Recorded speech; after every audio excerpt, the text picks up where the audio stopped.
kami buong pamilya kasi nakita naman namin kung paano patakbuhin ni Tatay Digong yung nung siya nakaupo bilang presidente, nung pandemic, grabe yung ginawa niya. Ang daming mga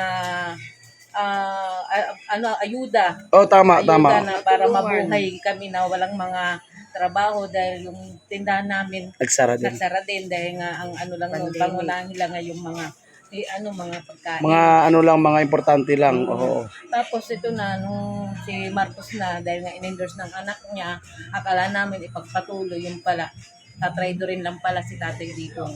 Kaya, nabibisit ako sa mga lumalabas ngayon sa Facebook na mga trolls na alam naman natin na trolls kasi kapag pipindutin ko yung mga nila profile nila, ilan lang yung mga kaibigan nila, mga bagong gawa lang.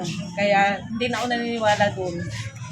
Ma'am, mensahe mo kung makikinig, kung narinig kay Tatay Digong, ipingkis lang. Anong mensahe mo sa kanya? Tay, magpalakas ka po dyan. May awa po ang Diyos. Makakalabas ka at makakauwi dito sa Pilipinas. Nandito po kami naghihintay sa inyo. Salamat Ma'am, issue ng korupsyon, any comments? Corruption, mga puwis sila.